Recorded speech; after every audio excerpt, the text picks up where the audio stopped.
Welcome to the Juice Box with Juice Springsteen, covering the week that was in professional wrestling.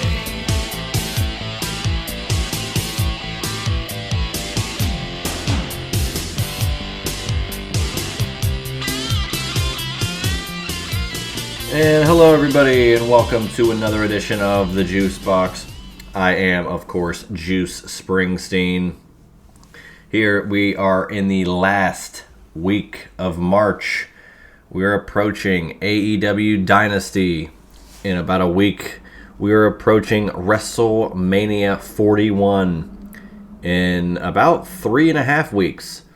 Everything is really clicking. Storylines, intricate things across the board. Inside the ring, outside the ring, a lot going on. Gonna bring up a little bit of everything this week. Not sure where it's gonna take us.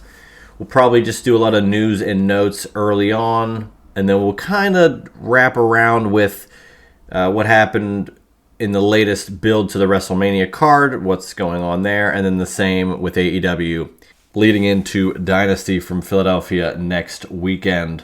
As always, you can follow me on Twitter at JuicySteen, on Instagram currently as we're doing the hashtag 30 Days of Wrestling Tees leading up to WrestleMania, where you can see some of the craziest wrestling shirts you'll ever find if you see and search that hashtag.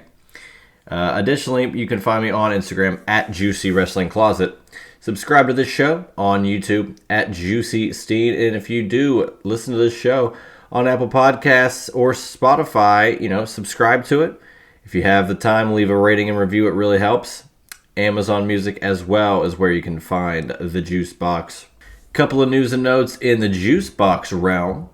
I'd like to shout out the Main Event Maniacs guys for their recent TNA episode covering Raven and Jeff Jarrett from the 43rd NWA TNA weekly pay-per-view. We're going to have another edition of Main Event Maniacs. I think next week it'll be another TNA show, or main event rather, and cannot wait to discuss it. It was a wild one for sure. And we will have a WrestleMania themed Main Event Maniacs, but that's still in the editing process phase, so I will not announce that until we get there. But another episode of Main Event Maniacs next week. Like I said, shout out to Brian and Jay. They're doing great things over there at Main Event Maniacs. Additionally, I was on the Apron Bump this past week. Actually, I was on it 2 weeks ago for A Cold Day in Hell in Your House, and we discussed that pay-per-view. Always a good time being on the Apron Bump. And we actually did a special episode of the Apron Bump where we did a little watch-along of the newest unseen event that was posted to WWE Vault, which was a WCW house show from Manchester, March 13th, 1993. Pretty unique show. A lot of intriguing pieces to it. I'd highly suggest checking out Apron Bump on YouTube to watch that, to get our thoughts and feelings on the event. I was riveted. I had a great time talking with him about little intricacies of WCW at the time. He hadn't really seen much from that era. So, Johnny B. Bad, Vader, Van Hammer, Cactus Jack, Max Payne, Paul Orndorff, Sting, Vinny Vegas. I mean, the list goes on and on. Scotty Flamingo even. An interesting card to say the least. So shout out to Apron Bump for having me on for that. Last week, of course, and shout out to Josh Eisenberg for hopping in the Juice Box. We did just a regular episode of the show.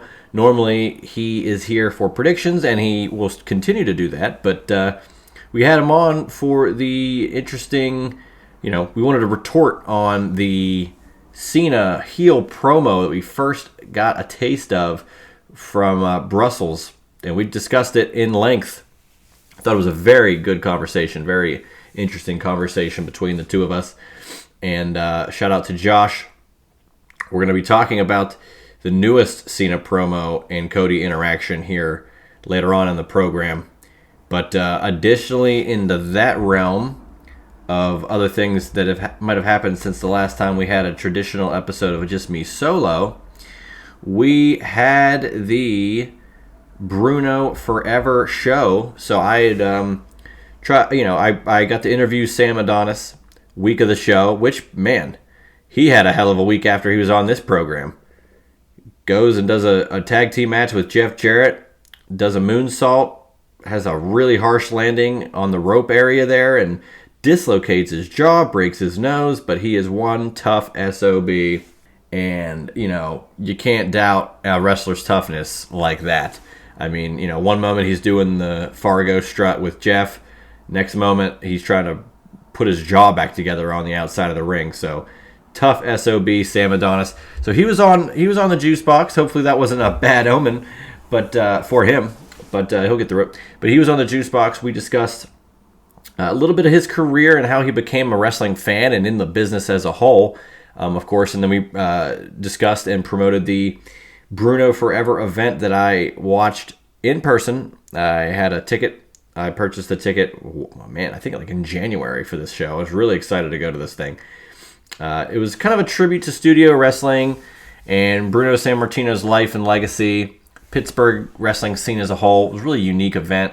Ross Township Memorial, or was it Memorial or Municipal Building? I think a memorial was if it's like a war memorial or like one of the more legendary buildings in pro wrestling history. But it was just, a municipal building. But nevertheless, it was a really, really fun show. They had a cool Q&A. Stan Hansen was there. I got to take a photo with Stan. Met Bill after and took a photo with him. I did not, unfortunately, get a photo with Shane Douglas, but he was there, the franchise. They had a Q&A. They had a couple of solid matches.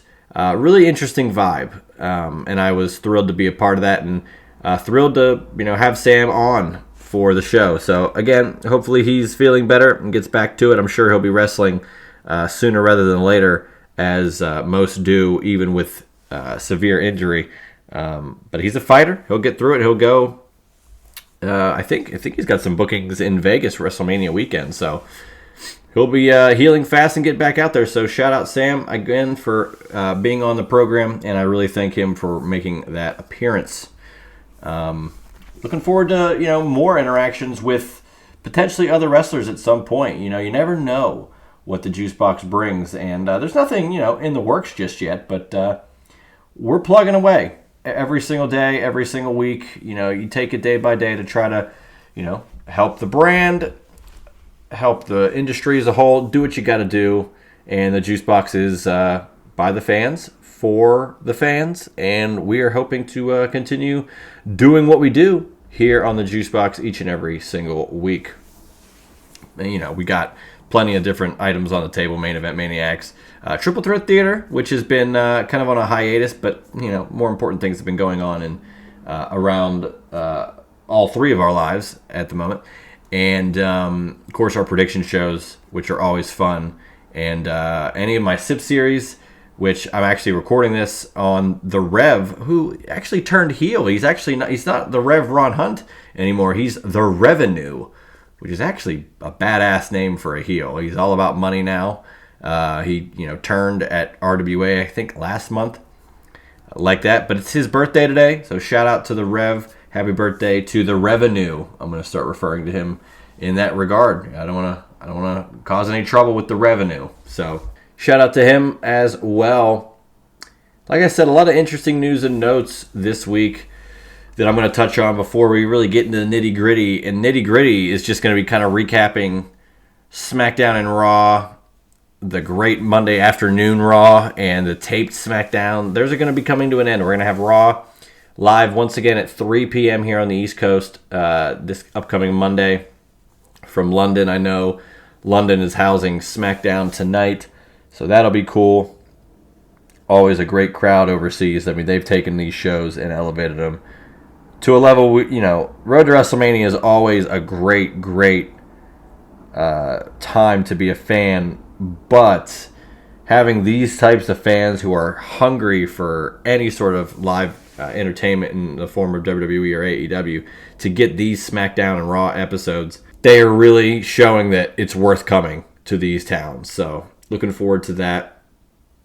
But we'll be talking about those, and as we get closer to WrestleMania, a lot more has come to fruition with the card, so we'll discuss that again towards the end. But let's get into some news and notes. A lot of interesting stuff here we'll discuss. First and foremost, this is kind of unfortunate, but I'd like to just tie it into a parallel with pro wrestling, because that's what we do here on the Juice Box. Legendary heavyweight champion of the world in the boxing world, George Foreman, passed away this past week. I think he was 76 years old. Man, legendary career, many legendary fights throughout his career, of course. And I would be remiss to not bring this up because, again, it parallels with wrestling. In 1994, George Foreman kind of came back in as, this older guy, 45 years old. I'm going to still fight for the World Heavyweight Championship. See what if I still got some gas left in the tank, some juice left in the box. And he actually took down Michael Moorer to win the World Heavyweight Championship in November of 94. And if you recall, that's the oldest World Heavyweight Champion in boxing ever at the time, 45 years old, which is pretty interesting because only 18 days later, the WWE had Survivor Series 94, and Bob Backlund, the crazed Bob Backlund, who came back into WWE, about a year prior after being away for a couple of years, since his heyday in the 80s, he comes back. He defeats Bret the Hitman Hart in a submission match, throwing the towel at Survivor Series 94, and he became a world champion at the age of 45. And I'm pretty sure the Michael Moorer defeat by Foreman, a couple of weeks earlier, really helped solidify the decision to put the belt on Bob Backlund. To be like, wow, a 45-year-old champion, it can happen in any sport. And it did. So I wanted to reference that. I love Bob Backlund in 94. It's one of my favorite all-time pro wrestling characters, incarnations, what have you. But it's just it's interesting to see because I love that character and to see that parallel. I think they even mentioned Foreman in the broadcast of how at Survivor Series of like, wow, like this just happened, like this could happen again. You never really know, and it did. It absolutely did. Additionally, we had a new announcement into the WWE Hall of Fame. And it was none other than the Natural Disasters. Really cool to see this happen. We already have Michelle McCool, Lex Luger, and The Game, Triple H, going into the Hall of Fame this year. But now the Natural Disasters are representing the tag team that's going in, which this might be it. They might only do 4, maybe 5 entries. Not sure. But they got a more current legend in Triple H, and then a more current female legend, Michelle McCool. You have the 80s and 90s guy, Lex Luger, and then you have a 90s tag team. So you're really covering a lot of different, you're checking a lot of boxes in regards to the Hall of Fame. But Earthquake getting in, Typhoon getting in, Shockmaster getting in. It's really, really cool that this is finally happening. And I'm looking forward to seeing Uncle Fred, talk about all those things. And probably have Cody out there at some point, supporting Uncle Fred. Cody was on the couch, I think, for a Shockmaster promo where he was with a couple of his family members. And Tony Schiavone's there. But I think Cody's there. And then, of course, Slamboree 95, Cody Rhodes finally makes his on-screen debut as his father gets inducted into the WCW Hall of Fame. So very unique how all that kind of syncs up. In another Hall of Fame type of nugget that I wanted to talk about this week, Lex Luger, of course, going into the WWE Hall of Fame, much overdue and much deserved, of course. But who to induct him is the question. And sure, it could be Flair, it could be even a JR. But likely, in all likelihood, it could even be, DDP for helping him out in this current rehab.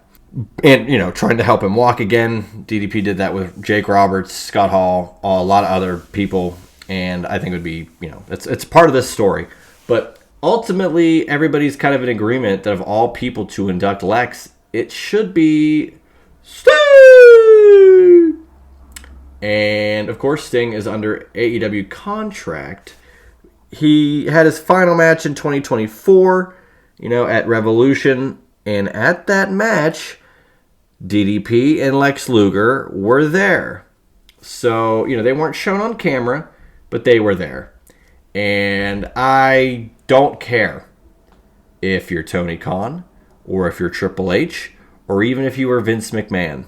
I think that out of all the people that are kind of around right now, the person that has the most respect, that transcends any sort of company tribalism, that could do something like this and, lack of a better term, walk right through the forbidden door, it would be Sting.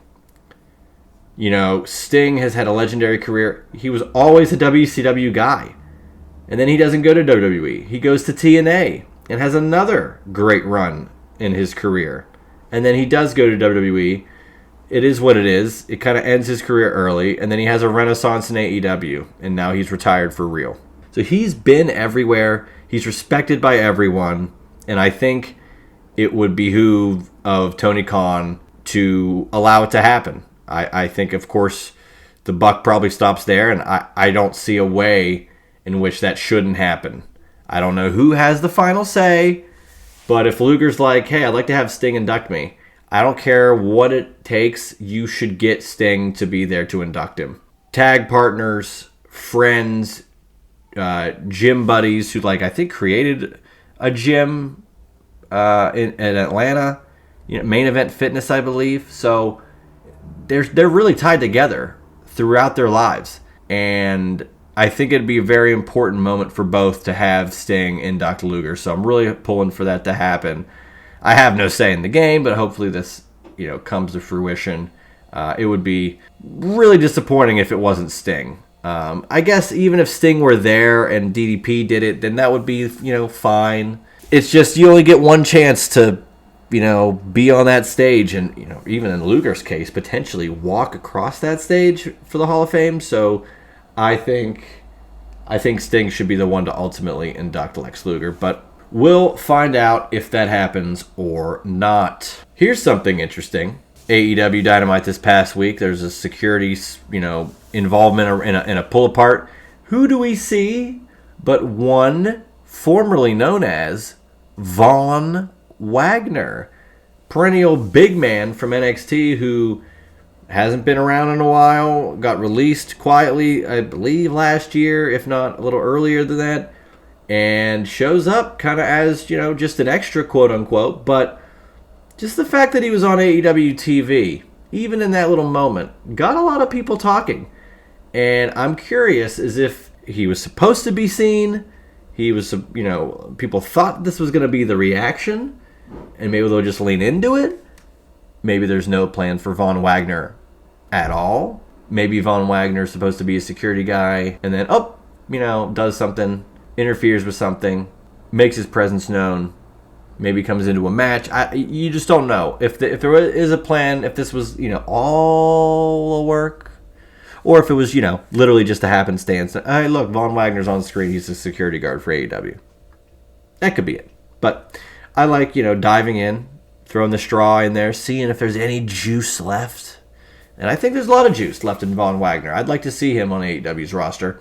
I'd like to see him go against Wardlow whenever Wardlow can get back in the ring healthy. Love to see those two behemoths go at it. Give me Von Wagner and Big Bill. Give me Von Wagner and Powerhouse Hobbs. Brian Cage and Von Wagner. Von Wagner and Darby Allin. A lot of meat on that bone there. And a lot of meat. But I thought that was interesting. We've got a couple of unique female departures from companies. Saraya, formerly Paige, gone from AEW, mutual. She said that she loved her time in AEW. It was a magical run. I mean, she wasn't cleared in WWE and made a great return back. Does this leave an opening for Paige to go to WWE and become Paige again? Maybe. Maybe if she's cleared by the WWE doctors and they feel comfortable, they would do it. Because I think And I don't know how else to put this, but, I've been saying for a while, Jon Moxley has definitely surpassed Dean Ambrose in regards to character achievement and how they're perceived and what he's done compared to Dean Ambrose's career. And for some, it just doesn't work as well, However, I do think if Saraya or Paige goes to WWE, is Paige again, I think she would actually thrive. I think she'd be utilized a lot better than what she was, even though she did win the world title at All In and what have you. I think there's a lot for Paige to go to WWE and kind of rekindle that, even if it's for a year or two. And I'll put this announcement out there that it's still not official yet, but the rumors are really, really kind of solidifying day by day. It looks like potentially July 5th, which is also Seinfeld Day for those of you who celebrate, could be WWE Evolution 2. If they're going to, have the sequel entity to it. I'm not sure if that's going to be what it is, but I just thought, hey, they're going to pull it off.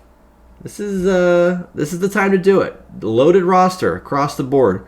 NXT, Raw, SmackDown.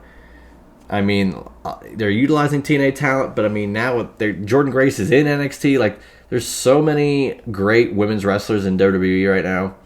You got legends that are still around that will work. Trish. And I mean, you could get a Victoria. You could get a Lita. You could really kind of play around with certain matches. You could do a Legends versus newcomer 6-woman tag. Like, could you imagine a Trish, Lita, Victoria team versus Tiffany Stratton and, I don't know, Jade Cargill and someone else? Like, you really could play with a lot of different ideas if this Evolution pay-per-view PLE comes to pass. And I think it should, and I think it would be a great show. I really enjoyed the first one back in 2018. A lot of unique matches. I'm actually going to pull up the card because I kind of want to go back. It was October 28th, 2018. And it, 10,900. And this was, I think, let's see. This was an 8-match show.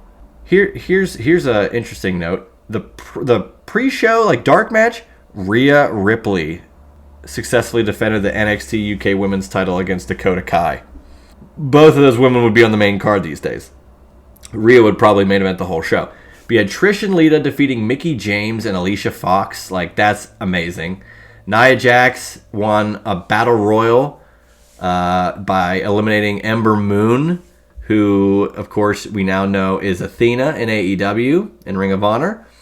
Toni Storm defeated Io Shirai, who's now Io Sky, to win the Mae Young Classic in 2018.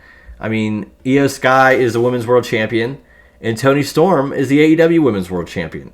It's incredible. Ruby Riott, Liv Morgan, and Sarah Logan, also known as Valhalla, lost to Sasha Banks, Bayley, and Natalya. Again, Mercedes Moné, top of her game. Bayley still doing a lot. Natalya hanging around there. She's been around for a while. Shayna Baszler defeated Kairi Sane to win the NXT Women's title. Becky Lynch defeated Charlotte Flair in the last woman's standing match. And then Ronda Rousey defeated Nikki Bella by submission to retain her Raw Women's Championship.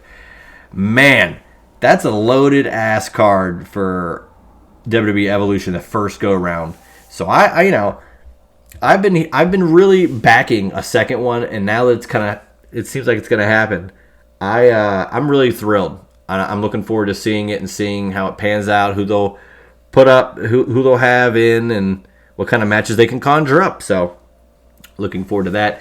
I also wanted to bring up Gail Kim getting fired from TNA, and I know she had been a pretty integral part backstage, agent stuff, talent relations, bit of everything back there. And look, I don't use the term fumbling a lot because it's an overused term in the pro wrestling industry within the IWC in regards to talent not being utilized to their full potential. However, I would say that this is a fumble by TNA, and any company, AEW or even Ring of Honor under AEW, WWE, I mean, although WWE would have probably had Gail Kim by this point, considering she was in TNA, they could have just had her there. But get Gail Kim into AEW and have her run the women's division or help assist that, help her, have her help in Ring of Honor or maybe run Ring of Honor behind the scenes to an extent. Like, she's a great asset to any company. So I don't see why they couldn't utilize her in any way that wouldn't be successful. So we'll see how that pans out. But, man, Gail Kim getting fired was not what I had anticipated happening. But we'll see what happens. This was a fun tweet that Dustin Rhodes put out. I think it was just people talking about the King of the Road match from Uncensored 95, which now, by the way, that whole pay-per-view is on the WCW channel on YouTube. So, a lot more people are having access to these shows, these pay-per-views that maybe not a lot of people watched on Peacock. No one's going to, go search it out, but if it's there, anybody can just kind of flip to it and let's see. And the first match on that show is the King of the Road match, which is famously Blacktop Bully and Dustin Rhodes in the back of a flatbed tractor trailer that you can kind of see through, and they have to fight through all these hay bales and to get to a bell that you have to ring near the cab of the truck while the truck is moving on the road. It's an insane match. Both guys got fired because they bled during the match, and I don't believe they were supposed to. It's a wild, wild match, and even though at the time and even now the match has been panned, it's been looked at as a terrible idea, Dustin Rhodes seemingly kind of wants to be on board and was like, I thought people thought this was a bad idea, but I mean, let's bring people start talking to and messaging him and, mentioning him on Twitter about it. He says, hey, let's, should we bring King of the Road to AEW? And to me, I say yes. Let's see Darby Allin and Brody King in a King of the Road match. How badass would that be? I just think if you're going to utilize a crazy match like that, any sort of crazy match type, the guy to do it is Darby Allin. And if you do it with a Brody King, whoever is a guy that is willing to do a match like that, I think that would actually be really cool to kind of revisit it. One, it's 30 years since the original, so if Darby's on Mount Everest or whatever he does, if he's still around to do some AEW stuff later this year, maybe they can pull off a King of the Road match. But you could do a lot more camera work. You could really, really make the King of the Road match a spectacle, a lot bigger spectacle than it was in 95 with the technology we have today. So I am all in for that. No pun intended. I also suggested Battle Bowl should come back. And, maybe not Chamber of Horrors, but the Thunder Cage was cool. A lot of interesting matches WCW had that I would be like, you know what? Maybe that is a good idea. Let's run it. I have always... This will probably never happen again. Probably definitely, in a major company, I would say definitely not. But World War III, you probably also couldn't name it that. Well, maybe you could. I don't know. But a 3-ring, 60-man battle royal, I think would be so awesome to run in 2025, just any future year, any year that's not 95, 96, 97, or 98, because there's only 4 matches that have ever happened. Only 4 World War III pay-per-views. So I would be so in if they could pull that off in a major company, but I doubt that's the case. Speaking of more AEW and WCW parallels, though, it was announced in a couple of weeks, AEW, I think it's Spring BreakThru, which is a special episode of Dynamite that they are officially celebrating the fact that they are going to be the longest running wrestling show, weekly, on a Turner network. AKA, Dynamite will be passing Nitro in amount of episodes. And it's kind of unfortunate because, Nitro was from 95 to 01, and that was it. And it was never really intended to end. So it's kind of like a victory lap, for lack of a better term, for Dynamite to say, hey, look, we did it. We passed them. And this is a celebration. And Turner should be thrilled that we lasted longer than that. But I don't know. Unless the show's at Club La Vila, I'm not in for a spring break, exact name of a show. Although Joey Janela's Spring Break has been a wonderful show that I had the privilege of going to the first 2. And I'm looking forward to watching the next one coming up, WrestleMania weekend on Triller. because you've got a senior scramble where it's a bunch of older wrestlers, in a match, and you've got Sabu's final match. A lot of chaos going on there. So looking forward to Joey Janela's Spring Break. But yeah, Spring BreakThru. And this week, of course, was 24 years ago this week, WCW had their final Nitro. It was purchased because the name on the contract does say McMahon. Shane McMahon, and the whole invasion angle starts. And it's sad anytime we have to go revisit that. But next year will be 25 years of that, which is insane. This year is the 30th anniversary of Nitro. A lot of unique birthday celebration anniversary type things are coming up in these years. Like next year, for instance, is 30 years since the NWO was formed. And that is really, really mind-boggling, to say the least. But a lot going on. And that was outside the ring news and notes, really. Let's kind of close out the show, I guess, by talking a little WrestleMania and which happened on Raw and SmackDown leading into the card, how it is, and then Dynasty with what happened on Dynamite. But contract signing is tonight. Roman, CM Punk, Seth Rollins. The match is official. Triple threat. Not sure. Look, at time of this recording, there is no stipulation, and I would wager that this match is the main event of night one. I think Seth Rollins needs to win it. I think Seth Rollins could even join up with Paul Heyman in this match if things, have to happen a certain way. Josh Eisenberg and I had a great conversation about Seth Rollins last week where we kind of realized, his highlight of his career probably still is WrestleMania 31, where he cashed in Money in the Bank in the main event, making Brock and Roman a triple threat and winning the WWE title. Because after that, he's hurt, doesn't wrestle at 32. He's coming back from injury at 33 and wins. He's, 34, he's the opening match. 35, he's the opening match. And, he wins titles, he's having great moments, but nothing tops 31. And, even last year, he's in that tag main event, and then he's in the opening match on night 2, but he was kind of hurt. And he needs to have a big moment, I think, to really, really make me and a lot of others believe that he is at the level of a Punk and Reigns right now. And that's saying a lot, considering Punk has only been back in wrestling for less than 5 years, and in WWE for 2 years now? Almost not even 2 years yet. So Rollins, great moments be damned. He really hasn't had the WrestleMania moment in about 10 years, and that was his biggest and only moment that's really stood out above the rest. So I think that's going to be pivotal for him. Randy Orton and Kevin Owens do have a singles match happening. That has been confirmed. I have a feeling that we are getting close to eventually turning Randy Orton heel, and I'll talk about that in a moment.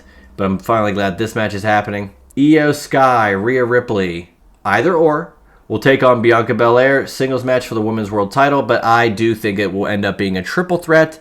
It's weird with the contract stuff, what's been happening, so I think they're going to do a rematch next week. Bianca is going to be the referee.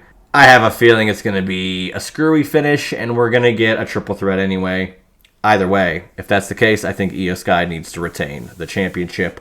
Tiffany Stratton, Charlotte Flair, we've seen a lot of the same. Charlotte just beating down Tiffany. Man, Charlotte owned Tiffany on a face-to-face pre-tape promo. So, I think Tiffany's going to probably walk out, but I would not be shocked if Charlotte just walked in and walked out winning the Women's Championship. So we'll have to see. Gunther, Jey Uso, singles match for the world title. This has lost some steam for me, especially considering Jey Uso won the Royal Rumble. It was a huge deal. And then, the next PLE, John Cena turns heel, and all of a sudden everybody cares about Cody and John. And Jay had a botch 2 weeks ago, 10 days ago, doing a top dollar flop over the top rope. Kind of scary. He can do those moves, so I had no problem with him trying it. Top dollar, I was like, you shouldn't be trying this. That's why you got hurt. You should never have tried it. Jey Uso's done it a million times. Of course it was going to fail once or twice. So I don't fault him on that. But they kind of wrote it into the story now. So this past week, he's in the ring. He's going to take out Gunther, and he slips. To me and to a lot, it seemed pretty intentional in regards to kayfabe intentional. But they're playing up after the fact because he tagged with Jimmy Uso, which was a cool moment. Jimmy's like, look, man, you're not yourself. I know who you can be, but you're slipping in the ring. And you couldn't even beat Gunther. Jay even brought up how he was 3-0 against Gunther, even though he's 0-3. He's mentioning Gunther's in his head, and I love it. We're going to see Jimmy versus Gunther next week, and I think you're going to see a bloodbath. I think Gunther's going to get a big win, and when that happens, if it's happening in a brutal way, I think Jey Uso is going to have a real personal issue to attend to, and that'll be fascinating to see if it kind of kicks into high gear as we get closer to Mania. So I'm not all out on that match, but we'll see. And then, of course, Cody and John Cena. The first promo, Josh and I talked. Josh liked it. I thought it was good, but I felt, Cody needed more time to say anything. John should have come at this with a bunch of different angles because 2 weeks in a row, he still hasn't mentioned The Rock. I'll give him this week. If he doesn't mention him this week, I don't think he's even... Cena's not announced for the last couple of Raws leading into Mania. So things have to ramp up. Cena's got to mention something about The Rock, right? Cody, comes in. He's getting told this and that, and he has great retorts. He's been calling him out. He's like, I'm going to retire you this way. Like, I'm just going to make it early. Like, this is ridiculous. You're being a whiny bitch. All these things. Cena, I felt, should have come out and been like, look, I don't know why the fans treated Hogan and Cody, those types of guys, with respect the entire time. Yet, even Roman and now myself, we couldn't just get cheers even though we're doing everything, a good guy is supposed to do. Why? Why is that? But, he turned on the fans. I do like that he's kept the gear and hasn't changed the music. That's more heelish to me than actually changing that stuff because it's what the fans want. And if you're WWE, you do not want the only John Cena heel turn you're going to pull off during his run to be a celebrated, quote-unquote, cool heel. You want the fans to boo the hell out of him until eventually, The Rock gets involved and Cena has to go being a good guy again. You don't want to ruin that. And I think if you give him cool traits, it's just going to be like, oh, wow, look at that. I can't believe he's doing the same thing. He's always just been a cool guy. Like, I don't know. The fans, it would be WrestleMania 18 again. I made a video about parallels with that. Why Cena had to be a heel. And here he is. You gotta lean more into the heel stuff, though. We got to see some physicality soon. I think we will. Remember, last year, The Rock beat Cody's ass. Cody was fighting Roman, though. So, is Rock going to beat Cody up again? And Cena's going to be the beneficiary and he's the one that's actually wrestling at Mania? Like, I don't know what the hell's going on, but again, I'm letting it play out. We got less than a month to go, and we got another Cody-Cena interaction in London next Monday on Raw. So, I'm going to see what happens. We'll go from there. We'll talk about it next week. But WrestleMania is shaping up, and we also could be on the cusp of a Braun Breaker, Penta, Dom, Mysterio, and Finn Balor Fatal 4-Way for the IC title. I don't hate that, but it kind of feels shoehorned to add Dom and Finn, although, because I'd rather have Dom and Finn one-on-one and Penta Braun one-on-one, but if you're going to have any multi-man match, I think that's the one I'd like to see more than the rest. I still think you're going to see AJ Styles and Logan Paul one-on-one, so I think, WrestleMania's card is shaping up to be pretty good so far, but we'll see. And to close out today's show, let's dive into some Dynasty. This is the first AEW pay-per-view coming to Pennsylvania. Philly, PA. It's going to be is it next Sunday already? Yeah, next Sunday, 2 Sundays from now, because, this weekend's a couple days away. April 6th, and I think it's at the Temple basketball arena, which is pretty cool. Where they've run Dynamite before, but this is the first pay-per-view they've ever done there. But we've got some interesting matches already signed. Kenny Omega, Ricochet, Speedball Mike Bailey for the AEW International title. Ricochet, congratulations on him and Samantha Irvin. They just got married, and that's why Ricochet was not on TV this week, but he was via, pre-tape, what have you, which was fun, because Kenny Omega had a quick yet still impressive squash, lack of a better term, against up-and-coming wrestler Blake Christian, who I like a lot. I hope he continues to get opportunities. And Mike Bailey and Kenny had an interaction together, one-on-one interaction. Mike was pretty cool. In the way that they put forth the promo, Mike comes off as a traditional like kickboxer, like someone who's in a kickboxing event or in a martial arts movie. It's the Karate Kid featuring Mike Bailey. Like, I really dig the presentation of Mike and what they're doing with them. That triple threat match is going to be crazy. People are already comparing it to AJ Styles, Samoa Joe, and Christopher Daniels from Unbreakable. But look, Unbreakable 2005. But I mean, that's not going to happen. Nothing's going to touch that, but it doesn't mean that it can't be great. And I will be remiss if I didn't mention that match, Christopher Daniels, Samoa Joe, AJ Styles, Unbreakable 2005, that is the next Main Event Maniacs TNA-centric episode coming out next week. So be on the lookout for that. I had forgotten, or I guess I didn't even mention the name, so I want to make sure I got the actual match that they covered on air. So check that out next week. We've got Chris Jericho versus Bandito, title versus mask for the Ring of Honor World title. This I love. This is their stakes. It makes sense. I think this is a way to get the title off Chris Jericho. So I'm looking forward to seeing Bandito win the world title. I'm pretty sure that's going to happen. I think that's exactly why this was set up. Trios match for the World Trios title, of course. Death Riders, Claudio, Pac, and Wheeler Yuta taking on Rated FTR, Cope, Cash, and Dax. Kind of a unique interview back, in the backstage area with Rated FTR, and they are not all on the same page. I mean, Cash is in the middle. Dax is kind of pissed with Cope and frustrated, and Cope's like, look, man, I'm trying to help you guys out. I'm not sure if we're going to get FTR turning on Cope, where Cope has to find a partner to take them out, or if Cope's going to be the one to turn on FTR and join with Christian, because that would be badass, and I would love to see that. Whether it's Double or Nothing, All in Texas, I'm here for any sort of FTR versus Cope and Christian match. Sign me up, especially if Cope can turn heel. I think he's better as a heel. I think his babyface stuff was okay for a bit, but it's really, it should come to an end sooner rather than later. Cope is a babyface. Especially if you're teaming up with Christian after what he's said to you and done to you in the past and how big of a heel Christian is. I think if you're teaming with the guy, you're going to be a heel. Timeless Toni Storm taking on Megan Bayne, AEW Women's World title. Megan Bayne running through people, got a pin on Toni Storm this past week on Dynamite. Look, I don't know if she'll win, but she is ascending the women's card, and it is exciting to see the depth, like I've said before.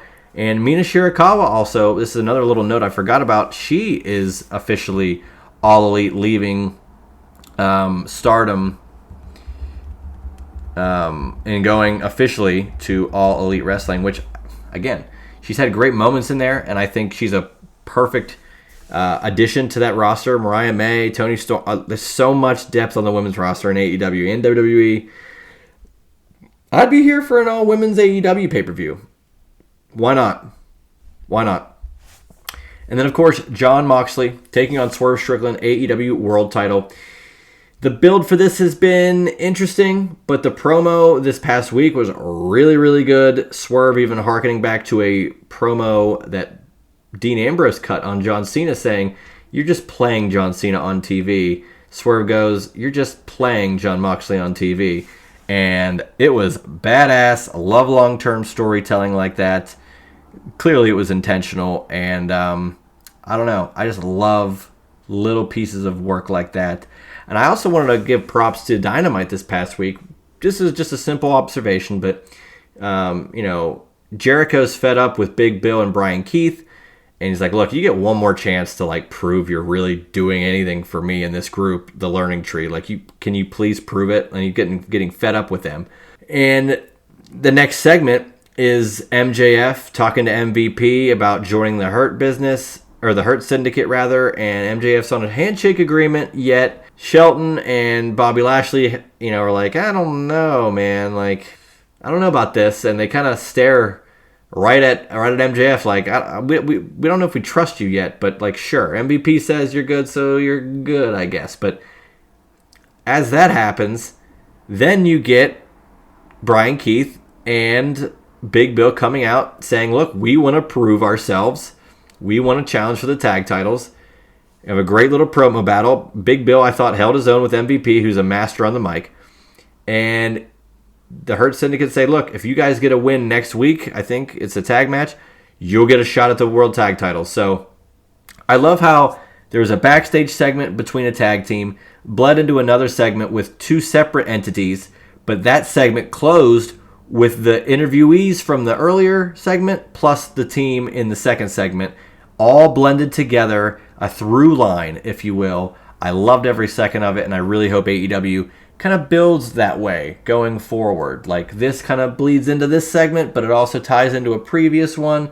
Whatever it takes, I'm here for. So a lot of great stuff going on across the board. I got to be honest. AEW Dynastic coming up next Sunday. WrestleMania 41, April 19th, April 20th. Looking forward to both. A lot of cool stuff on WrestleMania weekend I'm looking forward to seeing as well. Like I said, Spring Break, some other shows. Really just going to be a great overall week of pro wrestling because it's as hot as it ever is. You know, in the last few years, it's really hot right now. So it's the best time to be a pro wrestling fan. Before we head out, of course, you know, follow me on Twitter at JuicySteen, on Instagram at Juicy Wrestling Closet. Subscribe to the show on YouTube at JuicySteen.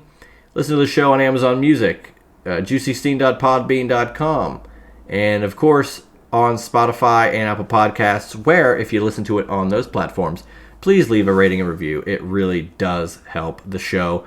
Main Event Maniacs next week. Daniels, Joe, Styles, Unbreakable 2005, Brian and Jay doing the work. And we'll have some sort of juice box next week. Don't know what it's going to cover. We'll probably do some Dynasty predictions, which will be a fun time as well. But outside of that, who knows what will happen, because anything can and will happen in the World Wrestling Federation. So hope you guys enjoy your weekend and enjoy the weather starting to turn. I don't know, depending on where you guys are, but it's turning here, and I'm looking forward to summer finally getting here. But we got a lot more to go on the road to WrestleMania and AEW Dynasty coming up. So sit back and enjoy great wrestling. I am Juice Springsteen, and I'll see you guys next week with another edition of The Juice Box. That was The Juice Box with Juice Springsteen.